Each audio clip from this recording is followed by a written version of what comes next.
আবাস যোজনার নাম করে ৬,০০০ টাকা প্রতারণা, মুর্শিদাবাদ থেকে গ্রেফতার প্রতারক। নদিয়ার ভীমপুর থানার আসাননগর গ্রাম পঞ্চায়েতের দুর্লভপুর এলাকার বাসিন্দা অনন্ত মণ্ডল বাংলার আবাস যোজনায় বাংলার বাড়ি প্রকল্পে আবেদন করেছিল। সেই সুযোগকেই কাজে লাগিয়ে এক প্রতারক চক্র তার সঙ্গে যোগাযোগ করে। গত ১৬ই জানুয়ারি অনন্ত মণ্ডলের মেয়ের মোবাইল ফোনে আসে এক অজ্ঞাত পরিচয় ব্যক্তির কাছ থেকে। ফোনে সে দাবি করে কিছু টাকা দিলে একদিনের মধ্যেই আবাস প্রকল্পের টাকা সরাসরি ব্যাংক অ্যাকাউন্টে পৌঁছে যাবে। সরকারি সুবিধা দ্রুত পাওয়ার আশায় এবং আর্থিক কষ্টের মধ্যেও অনন্ত মণ্ডল ওই ব্যক্তিকে ৬,০০০ টাকা দেন, কিন্তু টাকা দেওয়ার পর আর কোনো যোগাযোগ না। তিনি বুঝতে পারেন তিনি প্রতারণার শিকার হয়েছেন। এরপর ২৯শে জানুয়ারি তিনি ভীমপুর থানায় লিখিত অভিযোগ দায়ের করেন। অভিযোগের ভিত্তিতে দ্রুত তদন্তে নামে ভীমপুর থানার পুলিশ। প্রযুক্তিগত তথ্য ও সূত্র ধরে অভিযান চালিয়ে মুর্শিদাবাদ জেলার দৌলতপুর এলাকা থেকে অভিযুক্ত প্রতারককে গ্রেফতার করে পুলিশ। এই প্রতারণা চক্রের সঙ্গে আরও কেউ জড়িত আছে কিনা এবং একই কায়দায় আর কতজনকে প্রতারণা করা হয়েছে তা তদন্ত করছে। নিজেদের হেফাজতে চেয়ে কৃষ্ণনগর জেলা আদালতে ধৃতকে পেশ করে পুলিশ। পাশাপাশি ভীমপুর থানার তরফ থেকেও সাধারণ মানুষকে সতর্কবার্তা দেওয়া হয়েছে, কোনো ব্যক্তি যদি সরকারি প্রকল্প বিশেষ করে আবাস যোজনার নাম করে টাকা দাবি করে তাহলে সঙ্গে সঙ্গে থানায় অভিযোগ জানানোর অনুরোধ করা হয়েছে। পুলিশের এই দ্রুত পদক্ষেপে এলাকায় স্বস্তি ফিরেছে। তবে এই ঘটনা আবার প্রমাণ করল সরকারি প্রকল্পের নাম ভাঙিয়ে প্রতারক চক্র সক্রিয়, তাই সকলকেই সতর্ক থাকতে বলা হচ্ছে। বার্তা নিয়ে আপনাদের কাছে এসেছি। সরকারি প্রকল্পের সুবিধা পায় দেওয়ার নাম করে যদি কোনো ব্যক্তি আপনাদের কাছে অর্থ দাবি করে তাহলে সরাসরি আপনারা থানায় জানান, আমরা তার বিরুদ্ধে আইনানুগ পদক্ষেপ গ্রহণ করব।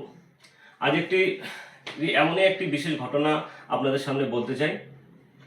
গত 29/1/2026 তারিখ নাইকুড়া দুর্লভপাড়ার এক ব্যক্তি আমাদের নিকট অভিযোগ জানান যে তিনি 7-8 মাস আগে বাংলার আবাস যোজনা সরকারি ঘরের জন্য আবেদন করেছিলেন এবং এই প্রকল্পের আর্থিক সুবিধা পাইয়ে দেওয়ার নাম করে গত 16/1/2026 তারিখে এক ব্যক্তি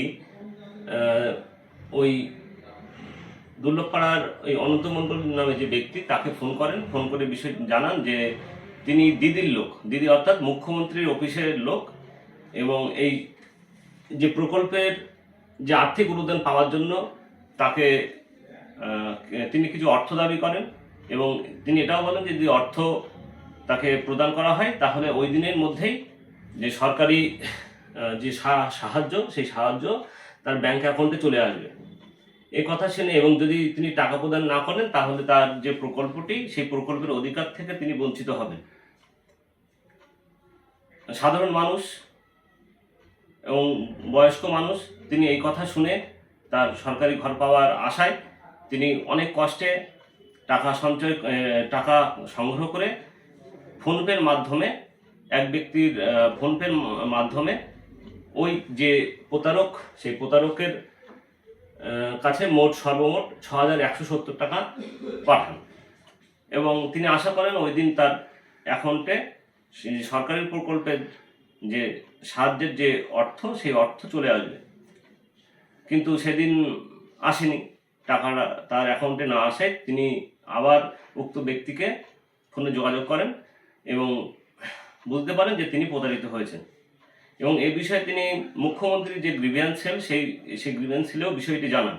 সেখান থেকেই আমাদের বিষয়টি নজরে আসে এবং সাথে সাথে ওই ব্যক্তির সাথে যোগাযোগ করি এবং তখন গত 29/1/2026 তারিখ আমাদের নাইকুড়া দুর্লভপাড়ার উক্ত ব্যক্তি তিনি আমাদের থানায় লিখিত অভিযোগ দায়ের করেন। সেই লিখিত অভিযোগ দায়েরের পরিপ্রেক্ষিতে থানায় নির্দিষ্ট ধারায় মামলা রুজু হয় এবং থানার সাব ইন্সপেক্টর শাকিল ওয়ায়ুর রহমানকে তদন্তভার দেওয়া হয়। তিনি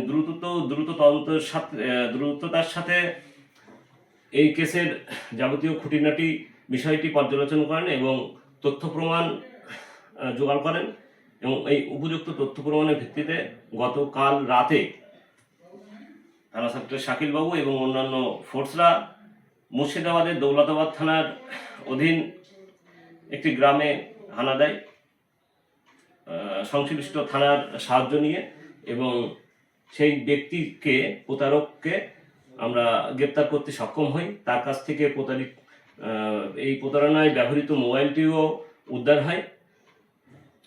আজ কৃষ্ণনগর দায়রা আদালতে তাকে পেশ করা হবে।